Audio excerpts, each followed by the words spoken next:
한 주 동안 잘 지내셨습니까?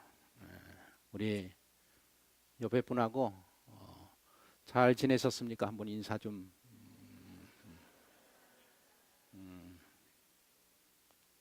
근데 여러분들이 앉으시는 자리가 항상 그 자리가 그 자리라서, 그죠?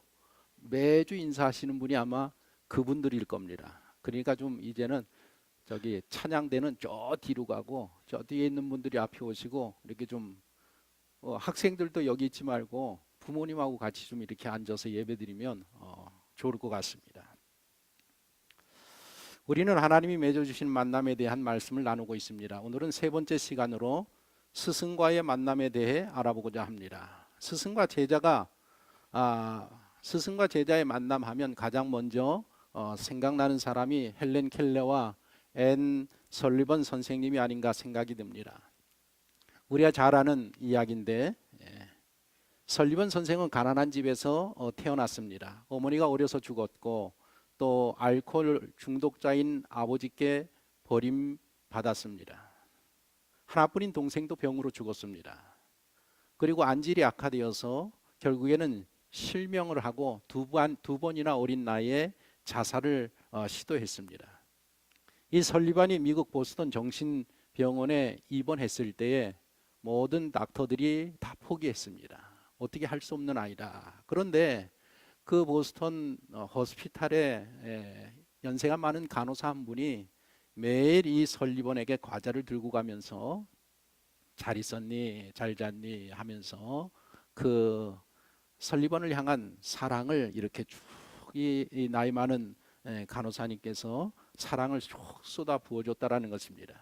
그래서 6개월 만에 마음의 문이 열리기 시작하면서 정상 생활로 돌아올 수 있었다고 합니다. 그 후에 바라는 신부님을 만납니다.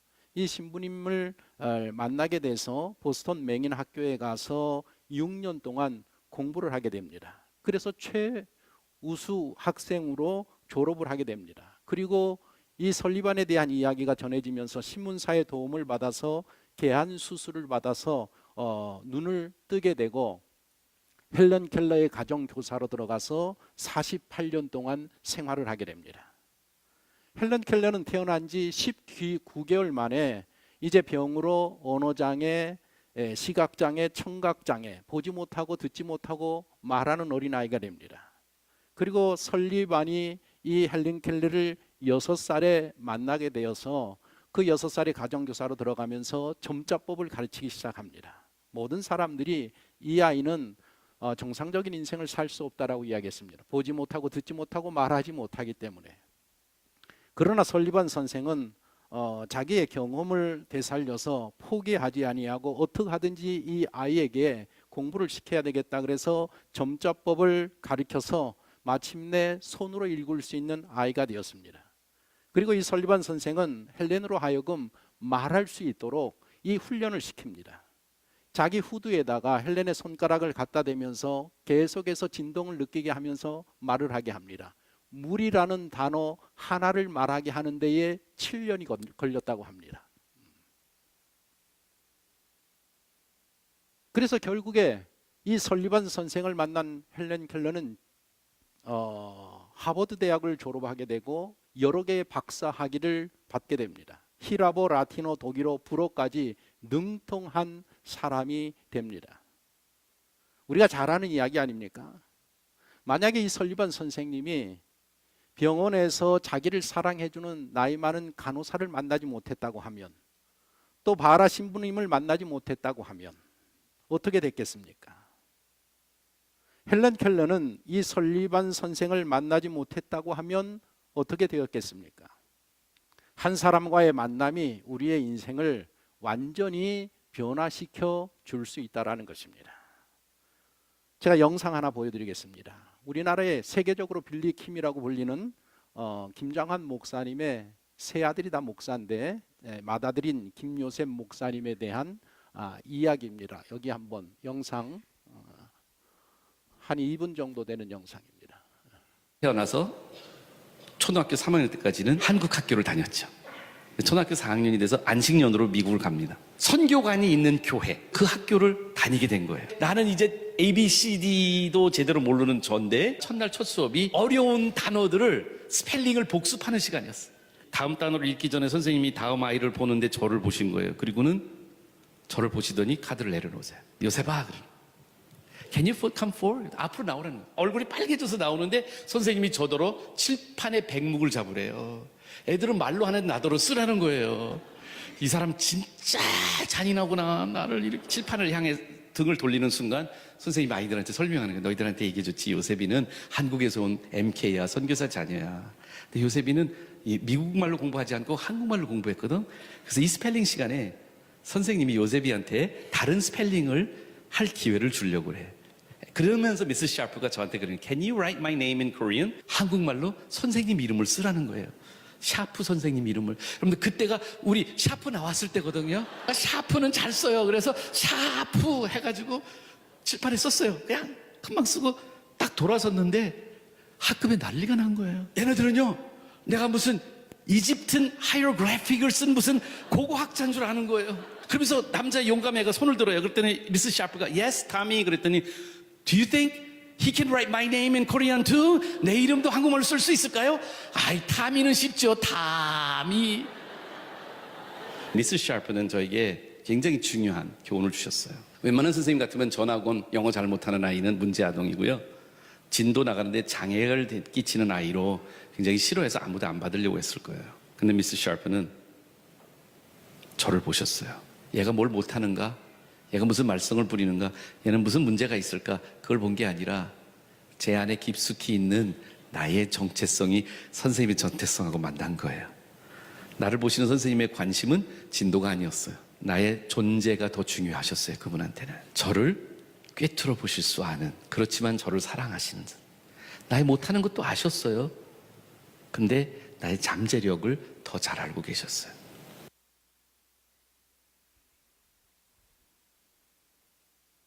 박수라도 쳐야 되는 건가 이게?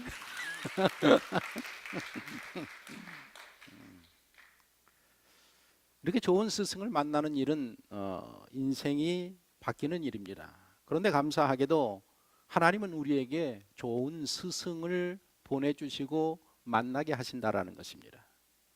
우리는 하나님이 보내주시는 그 인생의 스승을 알아볼 수 있는 눈을 가져야 합니다.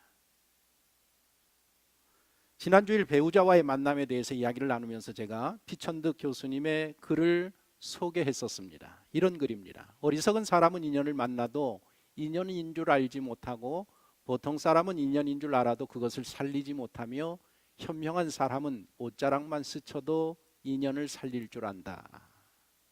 하나님께서 우리에게 보내주시는 좋은 스승을 알아볼 수 있어야 되고 그 인연을 살릴 수 있어야 한다는 것입니다. 오늘 본문의 말씀은 본문을 안 읽었군요. 본문을 한번 읽어보십시다. 요한복음 1장 찾아보겠습니다. 요한복음 1장 35절에서 51절 말씀까지 한번 교독하겠습니다. 또 이튿날 요한이 자기 제자 중 두 사람과 함께 섰다가 두 제자가 그의 말을 듣고 예수를 따르거늘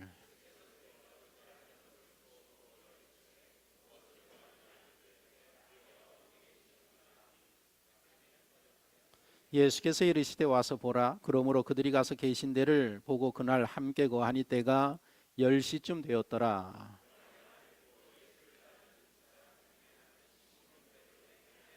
그가 먼저 자기의 형제 시몬을 찾아 말하되 우리가 메시아를 만났다 하고 메시아는 번역하면 그리스도라.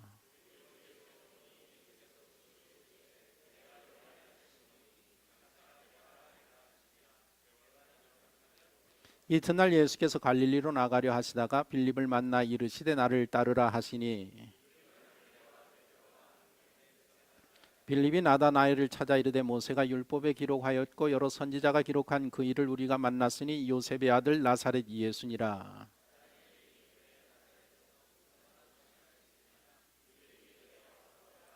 예수께서 나다나엘이 자기에게 오는 것을 보시고 그를 가리켜 이르시되 보라 이는 참으로 이스라엘 사람이라 그 속에 간사한 것이 없도다.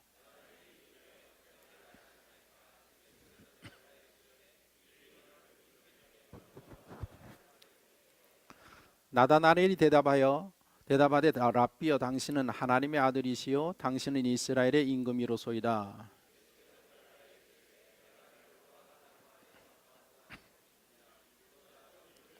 같이 보겠습니다. 또 이르시되 진실로 진실로 너희에게 이르노니 하늘이 열리고 하나님의 사자들이 인자 위에 오르고 내리라 하는 것을 보리라 하시니라. 아멘. 예수님께서 30세의 공생애를 시작하시면서 이제 요단강에 오셔서 세례를 받으십니다. 그리고 세례를 받으신 후에 잘 아는 것처럼 유대 광야로 나가서 40일 동안 금식하면서 기도하신 후에 마귀와의 싸움에서 승리하신 후에 이제부터 공생애를 정식으로 시작하십니다. 그래서 유대 광야에서 고향 갈릴리 나사렛으로 돌아가는 길에 돌아가려고 하면 이 요단강, 세례를 받은 요단강을 거쳐서 가야 되는데 그 요단강에 다시 왔을 때에 그곳에서 5명의 사람을 청년들을 만나게 됩니다. 오늘 이 본문이 그 대목을 설명하고 있습니다. 요한, 안드레, 베드로, 빌립, 나다네일이라는 젊은 청년 5을 거기서 만나게 됩니다. 이 사람들은 다 갈릴리 사람들입니다. 시골, 그때로 말하면 예루살렘은 서울이고 이 갈릴리는 아주 시골입니다. 시골의 사람들이 이 요단강에서 예수님을 만나게 된다라는 것입니다. 그리고 예수님을 만나서 생애가 변화됩니다. 만일 그때 예수님을 만나지 못했다고 하면 어쩌면 그들은 갈릴리 어촌에서 힘든 생애를 살다가 인생을 마감했을지도 모릅니다. 그러나 그날 요단강에서 예수님을 만남으로 말미암아 인생이 180도로 바뀌게 됩니다.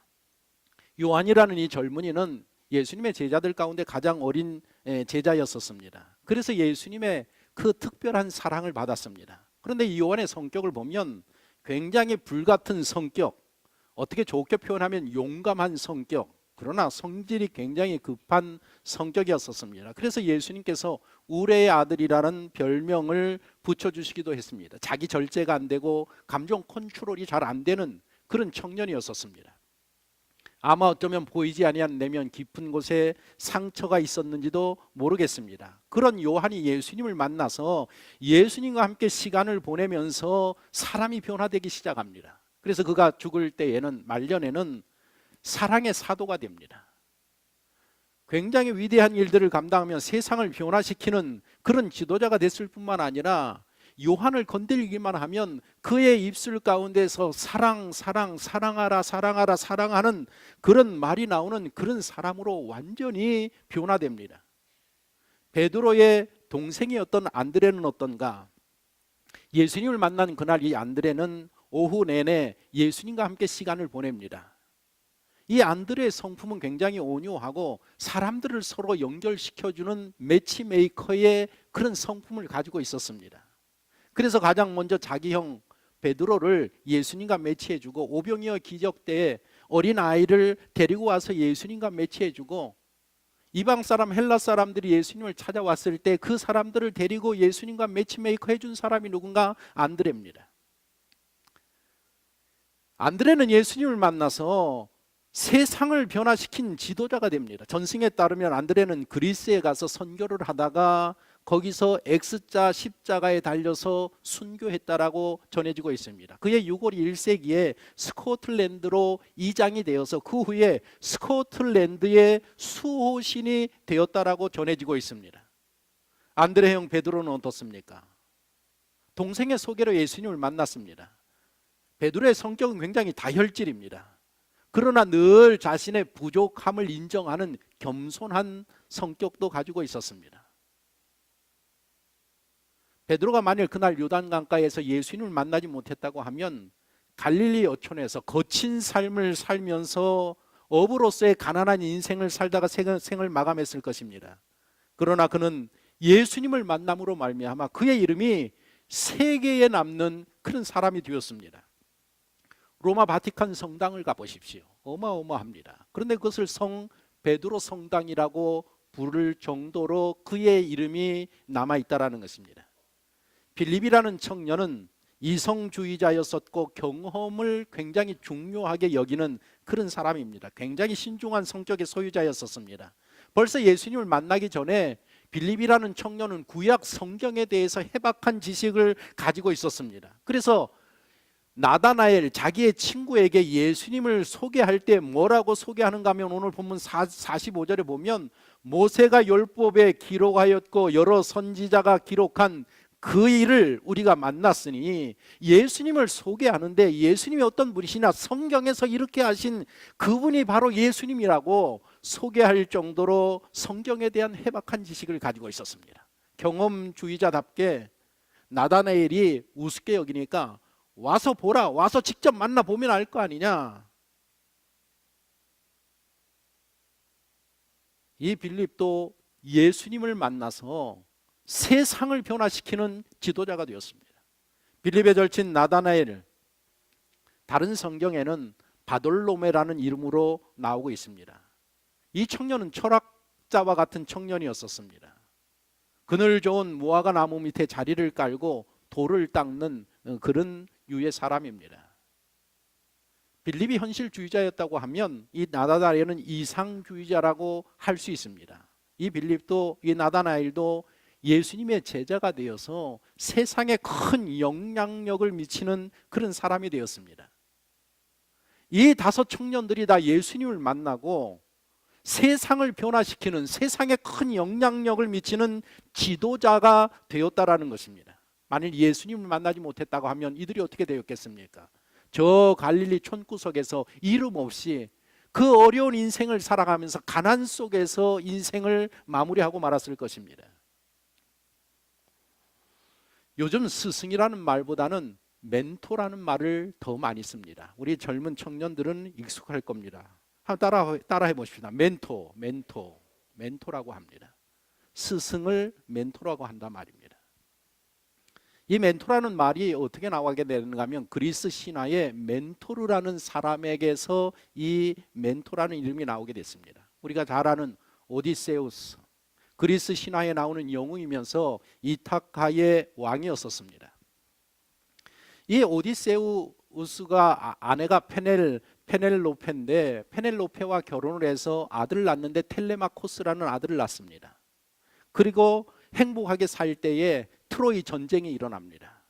트로이 전쟁은 메넬라우스라는 왕의 아내 헬레나를 트로이 왕자 페리스가 납치하면서 이 트로이 전쟁이 일어나게 됩니다. 자기 아내가 납치당하니까 메넬라우스와 그의 형이 되는 아가멤논이라는 위대한 왕이 이 트로이를 향하여서 전쟁을 선포하고 트로이 전쟁이 일어납니다. 이때에 오디세우스도 그 트로이 전쟁에 참여하게 되는데 이 전쟁에서 오디세우스는 그리스군의 최고의 전략가이고 달변가이고 용맹한 무장으로 많은 중요한 역할을 감당하게 됩니다. 아가멤논이 아킬레우스와 이렇게 서로 불의를 일으켰을 때, 불화가 일어났을 때 그 둘 사이를 중재시킨 게 오디세우스입니다. 그리고 거지로 변장하여서 트로이 성에 용감하게 들어가서 적진의 동태를 다 살피고 나올 정도로 용감했습니다. 그리고 우리가 잘 알다시피 목마를 만드는 아이디어를 내서 그리스군의 전쟁에서 승리를 이끌어낸 사람이 오디세우스입니다. 그런데 이 오디세우스가 전쟁터로 떠나면서 아들 텔레마코스를 자기의 친구 멘토로에게 맡깁니다. 부탁합니다. 내가 이 전쟁이 언제 끝날지 모른다. 그러니 내 대신 이 내 아들을 잘 좀 양육해주고 우리 가정을 잘 좀 보호해달라고. 그래서 그 멘토로는 그 당시에 이카타에서 가장 지혜로운 철학자, 그런 사람으로 통하는 그런 사람이었었습니다. 그래서 이 친구의 도움을 받아서 이 텔레마코스를 교육을 시키는데 아버지처럼 늘 물어보고 대답하고 어떤 때는 아버지처럼 어떤 때는 친구처럼 그렇게 이 아들을 교육을 시킵니다. 그래서 이 훌륭한 왕자로 이렇게 만들어낸 사람이 이 멘토르라는 사람입니다. 이 멘토르라는 사람을 통해서 멘토라는 스승이라는 용어가 오늘날 와서 이렇게 세상에 많이 알려지게 되었습니다. 하나님께서 맺어주시는 스승, 하나님께서 맺어주시는 멘토와의 만남이 중요하다 말입니다. 우리의 인생에 너무나도 중요합니다. 그래서 우리는 먼저 스승과의 만남이 중요함을 인식해야 합니다. 그리고 그 만남이 이루어지도록 기도해야 하는 것입니다. 늘 하나님, 좋은 사람, 하나님이 붙여주시는 내 인생에 영향력을 미칠 수 있는 좋은 사람을 만나는 은혜를 허락해 달라고 기도해야 된다 말입니다. BTS라고 혹시 아십니까? 우리 뭐 청년들은 다 아실 텐데, 방탄소년이라고 아십니까? 우리 어르신들 아시는 분? 아시는 분? 그래도 많이 아시네요. 예. BTS는 지금 세계에서 제일 잘 나가는 가수 그룹 아닙니까? 그런데 이들이 미래가 불안한 가난한 연습생들이었다라는 것입니다. 회사 근처에서 회사가 얻어주는 그 숙소에서 2층 침대 붙이고서는 이 7명 맞지요? 몰라요? 나만 아는구나. 이거 다 모르네.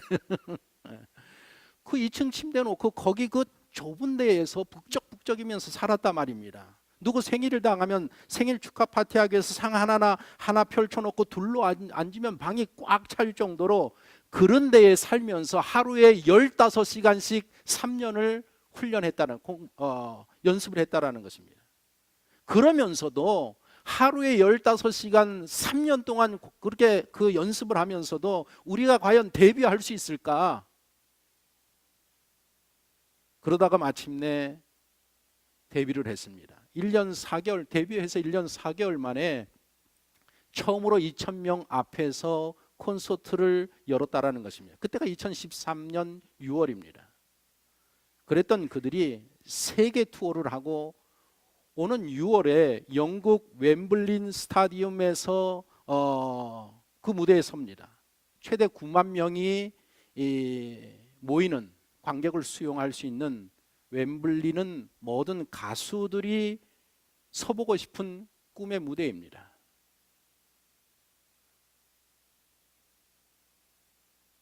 그 공연이 결정되고 나서 3월 1일 날 9만 명의 관객이 모이는 그곳에서 무대를 펼친다라는 그것이 나가고 그 다음에 3월 1일 날 예매를 시작했는데 90분 만에 전석이 다 매진이 되었습니다. 전석이 매진되어서 추가 공연을 결정했다고 합니다. BTS, 퀸, 비틀즈, 마이클 잭슨 이어서 웸블리 공연을 매진시킨 12번째의 역사상 가수가 되었습니다. 그러면 어떻게 이들이 이렇게 큰 성공을 펼칠 수 있었을까? BTS의 성공 요인 중에 하나가 빅히트 엔터테인먼트 그 회사의 방시혁 대표라고 합니다. 이 방시혁 대표가 지난해 2018년에 경영자들을 다 CEO들을 다 제치고 2018년 최고의 경영자로 뽑혔습니다.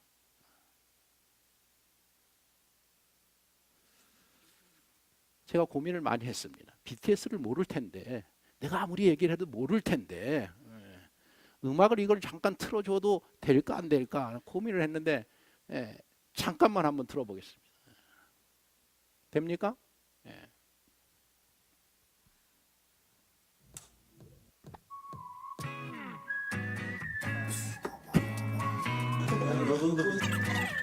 나는 한국이 좋다. 박수하고 계시다니 기분 같다. 박수. Let's get it. PD님은 저희밖에 모르죠. 아신데 너무 많죠. 우리밖에 모르는 바보예요. 저희는 뭐라고 모르는 거예요? Mr. Backbone. 방금 바보?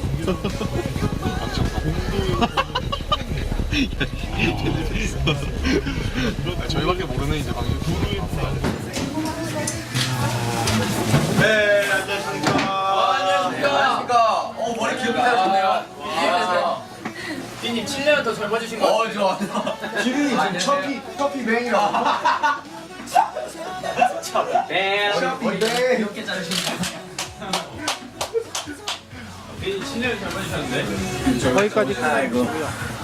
피디 그럼 저희랑 같이 앉아 있는 거예요? 끊어주세요. 진짜 내 인생에 무슨 발전도 없이 방송 왜 앞줄이야? 이 형이 앞줄은 좋잖아요. 강빈 방송 어떠세요? 기분 되게 특이하잖아요. 아니 잘 모르겠다. 그러니까 방송실이 정신줄 놓고 있습니다. 예. 음악은 한번 틀어주시고 음악 잠깐 틀어줄 수 있어요? 음악? 없어요? 못해요? 준비 안 됐대. 집에 돌아가서 꼭 음악을 들어보십시오. 예. BTS가 오늘날 BTS가 될 수 있을 어느 정도 유명한가 하면 세계 네노라는 유명세를 타는 연예인들, 헐리우드 최고 가는 연예인들이 얘네들하고 한번 인사하고 싶은 게 소원일 정도로 유엔에서 연설을 하지 않았습니까? 그 연설에서 오늘날 얘네들의 영향력이 젊은이들에게 얼마나 큰 용기를 주는지 알 수 없습니다. 대단합니다. 우리나라 벌어들이는 수익이 어마어마합니다. 얘네들이.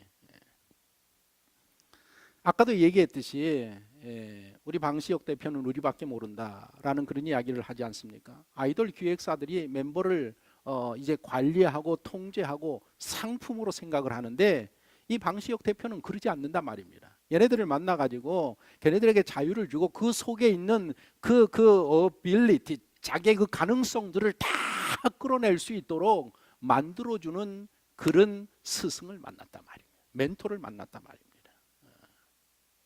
이런 방시혁 대표와 같은 사람을 고든 맥도날드라는 목사님은 생산적인 사람이라고 말하고 있습니다. 아주 유명한 그 상담하는 쪽에 유명하신 분입니다. 고든 맥도날드 이분께서 그에 져서 우리에게 영향력을 미치는 5가지 부류의 사람을 소개하고 있는데 우리 주변에는 우리에게 영향력을 미치는 사람들이 5부류의 사람들이 늘 있다라는 것입니다. 첫 번째로는 생산적인 사람, 그러니까 우리에게 그 많은 것들을 제공하는 resourceful people 같은 그런 사람이 있고, 중요한 사람, 아주 우리 인생에 임포턴트한 사람이 있고, 훈련이 가능한 사람, 내가 누군가를 트레이닝 시켜서 이렇게 지도자로 개발할 수 있는 그런 사람들이 있고, 또 그저 좋은 사람, 나이스한 사람, 그냥 아이고 서로 관계가 좋은 이 정도의 사람이 있고, 마지막으로는 우리를 늘 피곤하게 하는, 트레이닝하게 하는, 그 아주 낙심하게 하는 그런 5부류의 사람들이 우리 주변에 널려 있다는 것입니다. 그런데 너희들이 우리들의 인생에 될 수 있으면, 성공하고 발전하고 성장하려고 하면, 될 수 있으면 2 사람과 시간을 보내라는 것입니다. 2 사람을 멘토로 삼으라는 것입니다. 누구겠습니까? 생산적인 사람들과 중요한 사람들. 이런 사람들과 될 수 있으면 의식적으로 시간을 많이 보내라는 것입니다. 그러면 성장하고 발전할 수 있고 하나님이 주시는 그 탤런트들을 개발해낼 수 있다는 것입니다. 그런데 이 목사님이 지적하시는 게 뭔가 하면, 조사를 해봤더니 우리가 같이 보내야 되는 사람은 이 2부류의 사람인데, 실제적으로 우리의 90%의 시간 이상을 누구와 보내느냐? 우리를 어떻게 하는 사람? 피곤하게 하는 사람. 만나지 않아도 늘 그 사람 때문에, 생각 때문에 스트레스 받고 그런 인생을 살기 때문에 발전하지 못한다라는 것입니다.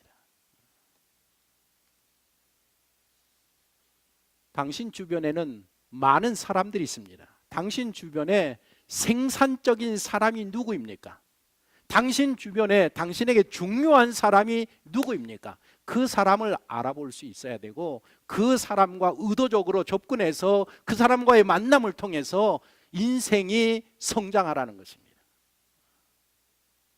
제 얘기 잠깐 하겠습니다. 잘난 척 좀 할 텐데 좀 들어주시면 좋겠습니다. 연초에 우리가 교회 카페 공사를 했습니다. 겨울에 하는 거기 때문에, 그리고 우리가 주일날 써야 되기 때문에 제가 아주 신경이 예민해졌습니다.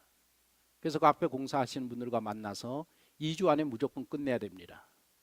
2주 안에. 한 주만 못 쓰든지 많이 배려하면 2주 못 쓰고 3주는 안 됩니다. 2주 안에 끝내야 됩니다. 약속을 받고 1월 연초에 공사를 시작했습니다. 월요일 날 새벽 기도 끝나고 제가 이제 공사하는 사람들을 기다렸습니다. 아침 8시에부터 와서 저거 허무는 작업을 약속을 해서 내가 기다렸습니다. 그래 8시에 안 왔습니다. 사람들이 9시에도 안 왔습니다. 10시에도 안 왔습니다. 담당한 사람하고 저하고 앉아 있는데 제가 이제 열 받는 것을 이분이 보기 시작하면서 심히 걱정했습니다. 안 되겠다 싶으니까 11시에 이분께서 목사님 식사나 하러 가시죠. 제가 저 파주에 식당 잘하는 데 아는데 어차피 오늘 오전에는 못할 것 같으니까 식사를 하고 오시죠. 그래서 둘이서 식사를 하러 갔습니다. 그래서 맛있는 식사를 대접받았습니다. 그랬더니 목사님 커피숍 좋은 데 있는데 그리고 빵집 잘하는 데 있는데 저 헤이리 마을에 잠깐 저하고 같이 가시죠. 그래서 헤이리 마을에 커피 마시러 갔습니다. 빵을 잘한다고 유명하게 소문이 나서 여기 빵이 이렇게 널려 있는데 제가 이렇게 딱 들어가 보니까 3층으로 된 건물인데 고가구들이 골동품들, 고가구들 또 이렇게 그 커튼처럼 돼 있는 그림이 있는데 17세기에 억 단위가 넘어가는 그림이 걸려 있었습니다. 너무 깜짝 놀랐습니다. 그런데 거기에 제가 보니까 연세 드신 여자분인데 매니저 정도, 전체 담당 매니저 정도 되는 분이 아닌가 이렇게 제가 보였는데 이분이 얼마나 친절하게 하는지 일일이 쭉 설명하면서 안내를 해줘요. 제가 구경하고 싶다라니까 전부 안내를 해주면서 구경을 합니다. 왜 제가 관심을 갖는가 하면 모임이 많기 때문에. 그런데 우리가 모임을 가지면 식사도 해결해야 되고 세미나도 해야 되고 숙소도 해결돼야 되는데 그런 데를 찾기가 굉장히 어렵습니다. 그런데 이게 어마어마한 장소에 너무 잘 돼 있어서 좀 숙소를 한번 쭉 우리가 구경 투어 다니면서 3층까지 다 투어를 했습니다. 커피를 시켜서 마시는데 커피를 제가 별로 좋아하지는 않지만 이렇게 맛있는 커피를 먹어보지 못했습니다. 빵이 이렇게 맛있는 빵을 먹어보지 못했습니다. 벨기에 베이커리 셰프가 하고 식당에는 청와대에 있었던 분이 이탈리안 음식을 하고 너무 지하에 내려가니까 로스팅을 직접 해서 커피를 판매하는 그런 데입니다. 그래서 이분하고 얘기를 쭉 하기 시작을 했는데 저보다 4살이 많으신 여자분인데 알고 보니까 이분이 세계 바리스타 대회를 열면 4명의 심판관이 있는데 국제 심판관이 있는데 아시아에서 유일한 한 명의 심판관입니다. 우리나라의 커피계의 대부입니다. 그런 분을 만났습니다. 일본에서 공부하고 독일에서 박사학위 하고 일어, 독일어, 영어, 한국말 4개국어를 해서 잘해가지고 지금도 기업체에서 스위스에서 오스트리아에서 외국에서 이렇게 기업체들이 통역할 때에 정확하게 통역을 하는 사람들이 기업체에 없어서 이분을 모셔다가 통역을 부탁할 정도로 그런 분을 만났습니다. 인연이구나. 그래서 제가 좋은 만남을 갖고 그날 커피 마시고 좋은 대접을 받고 돌아왔습니다. 제가 생각을 많이 했습니다. 근데 우리 딸이 이것도 딸까지 얘기해야 되네. 교인들은 목사님이 딸 얘기하는 거, 자녀들 얘기하는 거 제일 싫어하거든요. 내가 그거 너무 잘 알아요. 그냥 얘기 잘 안 하잖아. 그럼 오늘은 할 수 없이 얘기해야 되네. 1월 초인데 우리 딸이 대학을 졸업하고 이제 한 2개월 정도 시간이 있어서 잠깐 한국에 이제 나와서 이제 우리 집에 같이 있었습니다. 부모님들, 자녀분들, 저희는 본의 아니게 우리 아이들과 중학교 1학년, 2학년 때 헤어져서 얘네들이 23살, 24살이 되었습니다. 같이 살질 않았습니다. 자녀들이 속썩인다고 같이 살면서 얼마나 속썩입니까? 많이 마음도 아프고 속상해 할 텐데 같이 사는 거 하나만으로도 얼마나 행복하다라는 것을 여러분 아시길 바랍니다. 별로 마음에 와닿지 않죠. 자녀하고 같이 있는 거 하나만으로도 너무 감사하다라는 거 여러분들 그거 생각하셔야 됩니다. 모처럼 얘가 2개월 만에 왔어요. 그래서 이제 공부를 잘해서 캘리포니아의 구글의 외식 창업 경영이 전공인데 구글에 구글 외식 창업 경영에 인턴으로 들어가서 그 구글 안에 4개의 카페테리아가 있는데 거기에 들어가서 매니저 교육을 받고 뭐 여러 가지 이제 교육을 받고 배우는 그런 스케줄로 지금 이제 3월 달에 가기로 하고 한국에 잠깐 왔습니다. 제가 그분을 만나고 곰곰이 생각하기를 우리 딸이 구글에 가서 카페테리아 연쪽에서 매니저 이런 것들 공부를 하는데 바리스타 교육을 받고 가면 도움을 정말 많이 받겠구나. 그리고 정말 이런 사람을 만나기는 어려운데 이런 사람한테 제대로 배우면 정말 도움이 되겠구나. 그래서 우리 딸이 나와서 얘기를 했습니다. 이런 사람을 만났는데 한번 커피에 대해서 바리스타에서 한번 배우면 어떻겠느냐. 배우고 싶다고 해서 그래서 1월, 2월 2달 동안 아침 새벽 기도가 끝나면 8시에 출발해서 12시 반까지 교육을 받고 돌아오면 2시가 됩니다. 2달 동안 그렇게 공부를 했습니다. 우리 딸을 교육시키다가 보니까 내가 우리 딸을 라이드를 이번엔 해줘야 되겠다. 왜 그런가 하면 중학교 1학년 때에 여기 한남동에 학교를 갈 때 아빠니까 새벽기도 끝나고 데려다주면 10분 15분이 갔다 오니까 라이드를 해주기로 했는데 얘가 아침에 7시 반에 만나자고 하면 7시 40분에 나오는 거예요. 집 앞에 10분씩 늦어. 그냥 노티스를 줬어요. 늦으면 안 된다. 3번째 됐어. 3번 시간을 못 맞췄어. 그래서 제가 이제부터 네 혼자 다녀라. 그래서 걔가 혼자 2번 갈아타면서 학교를 다녔어요.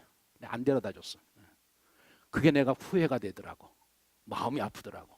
그래서 이번에는 내가 2달 동안은 무조건 데려다 준다. 근데 4시간을 뭐 하면서 기다릴 건가? 설교 준비나 해야 되겠구나. 그러다가 생각해 보니까 우리 딸이 바리스타 교육을 받는데 그러는 것보다 우리 와이프한테 당신도 받아라 이번에 같이 딸하고 같이 받아라. 그 둘이 받기로 했어요. 내가 4시간 혼자 있기가 좀 뭐해 나도 받아볼까? 그래서 세 식구가 같이 교육을 받았습니다. 세 식구가. 그래서 마침내 자격증을 땄습니다. 자격증, 이 제 자격증입니다. 사진도 보여줘요. 자격증 땄습니다. 우리 식구 세 식구 다 땄습니다. 미국과 유럽에서 인정하는 국제 바리스타 자격증을 받았습니다. 박수 쳐줘야 되는 거 아니에요? 내가 좀 잘난 척 좀 하겠다 그랬잖아요. 1단계, 2단계, 3단계가 있는데 3단계는 로스팅이에요.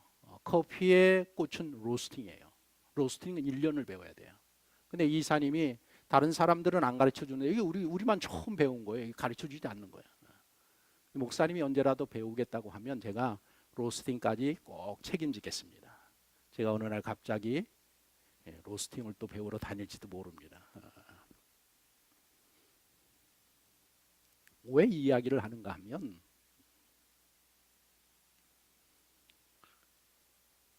우리 딸에게 그 기술을 가르쳐 주기 위해서 그래서 구글에 가서 많은 도움을 받기 위해서 혜택을 얻기 위해서 연결을 해서 배웠지만 그보다 더 중요한 건 뭔가 하면 그 기술을 배우는 것보다 이런 좋은 분을 만날 수 있다라는 거. 우리 딸을 얼마나 아끼는지 모르면 당신도 어려서부터 유학 가서 공부를 혼자 했기 때문에 어떻게 하든지 가르쳐 주려고 하고 어떻게 하든지 배워주려고 하고 어떻게 하든지 자기가 가지고 있는 모든 자료를 다 넘겨주려고 해서 당신이 가지고 있는 자료들을 다 넘겨받았습니다. 누구에게도 주지 아니하는 자료. 물론 다 영어로 돼 있죠. 영어로 돼 있죠. 우리 인생에 사람을 만나게 되는데 사람을 만날 때 하나님이 보내주시는 사람들이 있단 말입니다. 그 사람들을 볼 수 있어야 되고 그 사람들을 보내주면 그 인연을 놓치지 말아야 된단 말입니다.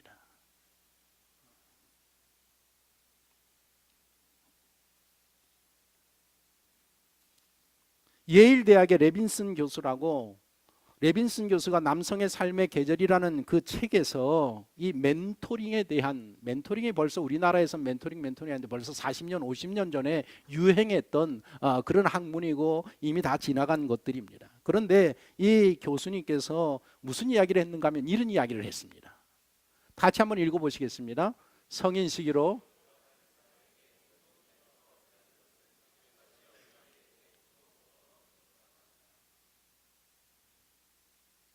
인생에 좋은 멘토를 만나야 된단 말이에요. 청년의 시절에. 빠르면 빠를수록 좋겠죠. 100세 시대이기 때문에 60세 정도 되셔도 청년입니다. 70세 돼서도 청년입니다. 김형석 교수님, 99세 100세 된 김형석 교수님이 요즘 책을 어마어마하게 써내고 1년에 거의 200회에 달하는 강연을 다니십니다. 100세가 되신 교수님께서 뭐라고 했는가 하면 내 인생을 돌아보니까 최고의 인생은 65세에서 75세더라. 65세에서 75세 사이 계신 분들 최고의 지금 시간을 보내고 계신 겁니다. 그리고 75세까지는 살아보니까 성장할 수 있다는 것입니다. 자기가 배워서 성장할 수 있다는 것입니다. 제가 저거 바리스타 자격증 땄다고 자랑하는 거 도전 받으라고 내가 여러분들에게 소개하는 학생들. 멍하니 가만히 있을 시대가 아니고 이 변화의 시대에 앞서가야 된단 말입니다. 마무리하겠습니다. 지난번 토기장의 시리즈에서 제가 3가지의 문제를 생각해 보자고 했습니다. 나는 지금까지 어떻게 살아왔는지, 내 인생은 어디로 가고 있는지, 그러면 누가 나를 도와줄 수 있을 것인지, 이 스승과의 만남은 3번째 질문, 누가 나를 도와줄 수 있을까? 이 문제와 연관되어 있다고 할 수 있습니다. 누가 도대체 나를 도와줄 수 있을까? 나를 도와줄 사람이 있다고 하면 나는 그 사람을 어떻게 만날 수 있을까? 먼저 스승과의 만남, 멘토와의 만남이 중요하다는 것을 인식하셔야 합니다. 그리고 그 스승과의 만남을, 하나님이 보내주시는 그 사람과의 만남을 갈망하면서 기도로 준비하셔야 됩니다. 그리고 가장 중요한 한 가지 사실을 아셔야 됩니다. 내 인생의 최고의 멘토는 예수님이라는 사실입니다. 예수님을 만나면 생애가 변화됩니다. 예수님을 내 인생의 멘토로 삼고 살면 세상을 변화시키는 영향력을 끼치는 사람으로 변화될 수 있다는 것입니다. 이 한 주간 인생을 살아가면서 그냥 살지 말고 내 주변에 어떤 사람들이 있는지, 하나님께서 어떤 사람을 붙여주는지, 하나님이 붙여주시는 그 사람을 만나서 여러분들의 인생이 이 땅에서 영향력을 미치는 아름다운 복된 생애 되시기를 예수님의 이름으로 축원합니다.